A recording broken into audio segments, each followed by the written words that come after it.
الله الله ربي هو الله. Dan dinamakan akan dia jalan orang yang muqarrabin dan jalan orang yang muttaqin. Maka pertama yang wajib atasnya ialah taubah. At-taubah awwalu maqamat. La ibadata liman lam yatub. Taubat merupakan awal-awal maqam, permulaan untuk berjalan ke hadrat Allah Ta'ala. Tanpa taubat maka seorang tidak boleh masuk dalam hadrat makrifat kepada Tuhan. Sebab taubat adalah penyucian dan pembersihan. Bila sebut pembersihan dan penyucian, maka benda yang dibersihkan adalah daripada kekotoran. Ya, kekotoran. Jadi kalau dia tak bertaubat, bermakna dia tidak melakukan pembersihan daripada kekotoran. Mana mungkin dia boleh masuk dalam hadrat ataupun makrifat sebenar dengan Allah Subhanahu Wa Taala. Mahligai makrifat ditutup bagi orang yang tidak membersihkan diri dia. Batu baginda Rasulullah sallallahu alaihi wasallam di perjalanan tariqah ni, contoh yang ternyata sekali ialah Isra wal Mi'raj. Itulah dia. Ya, Rasulullah berjalan untuk sampai kepada Allah Subhanahu Wa Taala, dan Isra Mi'raj diawali dengan pembedahan. Ya, Rasulullah dibedah dulu, dikeluarkan unsur yang tidak layak dan dimasukkan dengan iman, nur iman, makrifat dan sebagainya sebagai bekalan. Itu isyarat bahawasanya awal perjalanan ialah menyucikan akan ini.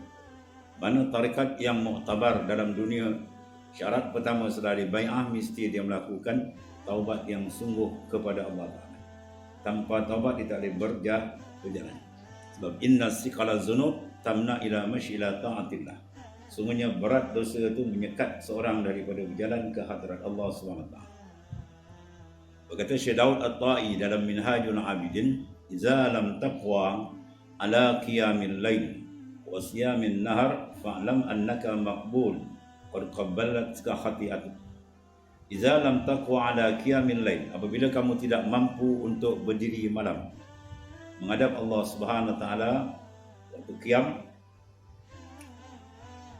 wasiyamin nahar, dan nak melakukan puasa sunat di siang hari pun tergendala, fa'lam annaka maqbul, sedarlah sebenarnya kamu sedang ditambat, kamu sedang tertambat dan terbelit. Qad qabbalatka hati'atu, yang mengikat kamu ialah dosa dan mungkar yang kamu lakukan. Dosa yang mungkar kita lakukan ibarat tali yang mengikat. Bagaimana mungkin seorang berjalan kalau kaki tangannya diikat?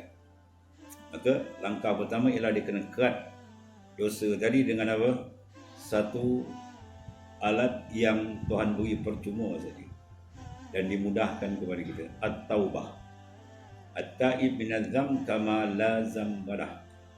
Siapa yang benar-benar bertaubat kepada Ta'ala seolah dia tak ada dosa, bersih. Kayaum awal umur, sebagaimana dilahirkan daripada perut ibu. Itu tawaran Allah Ta'ala besar kepada umat Rasulullah SAW.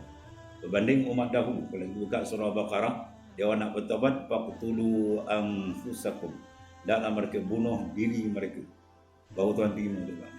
Kalau Tuhan syarat kita, berapa orang taubat dah tahu. Ya, sehingga didatangkan awan yang gelap, kita tengok dalam kisah Bani Israel kan, dia datanglah suruh taubat dengan syarat, lalu mereka berbunuh-bunuhan, bergelempang dalam hati, baru taubat itu Tuhan terima.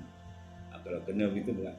Sebab tu makna telah ada takhfif dan ringankan kita, maka keringanan dan hadiah ini kalau tak diambil maka rugi besar.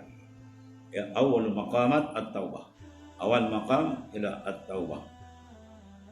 Bila kita bertaubat, maka batin hati kita akan bersih, dan bila bersih dia mudah berjalan ke hadirat Allah Subhanahu Wa Taala.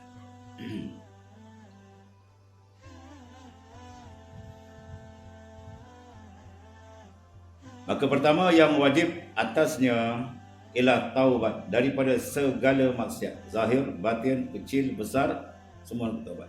Maka rukun taubat dia ada berlapis. Lapisan pertama, kalau kes kita dengan Allah Ta'ala, 3 syarat. Yang pertama, an-nadam, kena dia menyesal. Yang kedua, al-iqla', dia kena tinggalkan maksiat yang dilakukan. Dan ketiganya ialah al-azm, dia berazam sungguh tidak akan ulang lagi. Kemudian persoalan, adakah batal taubat kalau sekiranya dia mengulangi balik? Ketika bertaubat, syarat tu ada, dia menyesal sungguh dan dia tinggalkan benda tu, kemudian dia azam sungguh takkan buat, tiba-tiba berlaku balik, maka hukum taubat dia dulu sah. Dia kena bertaubat yang lain. Atau diceritakan kalau satu hari dia berulang 70 kali pun, doa taubat dia diterima oleh Allah. Dengan syarat ketika dia bertaubat, rukun tu lagi. Tapi kalau ketika bertaubat dia tak putus rasa nak buat lagi, taubat, mulut astagfirullah, dalam kata sayang lagi nak tinggal, itu tak sah taubat. Dia ketika dia taubat tu betul-betul ada rukun. Itu kalau sekiranya dengan Allah Ta'ala. Yang sukar apabila kita dengan makhluk. Ya, dengan makhluk kena istihlal, minta halal balik. Kalau kita gumpat, terkata dia, maka kena jumpa dia, minta halal, minta maaf betul dengan dia. Kalau kita ambil barang dia dan sebagainya, bab harta, atau harta benda, maka kena bayar balik, ganti balik. Ya, kalau sekiranya halal, alhamdulillah.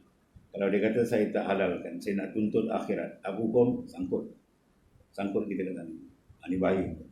Waktu dengan hak manusia ni, hukukul insan, dia rumit sikit. Itu yang kedua, dia kena tambah lagi satu rukun, ialah minta halal dan settlekan. Dan yang terbesar lagi, bila dia melakukan jenayah besar, ialah kufur dengan Allah Ta'ala. Inna Allah la yaghfiru an yushraka bih wa yaghfiru ma duna zalika liman yasha. Allah Ta'ala tak mengampunkan dosa orang yang syirik kepada dia, dan di sini mengampunkan dosa yang lain.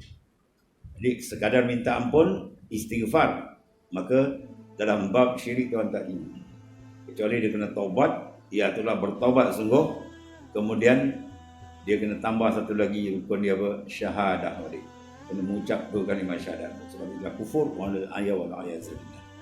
Itu maknanya apa? Rukun taubat. Bila ada cukup syarat dia, maka taubat itu diterima. Inna Allah yuhibbut tawwabin, adalah kasih kepada orang yang banyak melakukan taubat, mana pembersihan.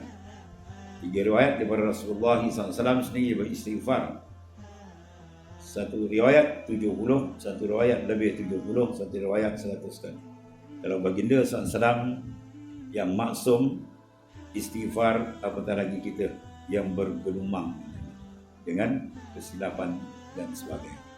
Itu yang pertama. Kemudian taubat ada istighfar baginda, itu bukan menggugurkan dosa pula. Itu dipanggil li raf'il maqam Nabi sallallahu alaihi wasallam.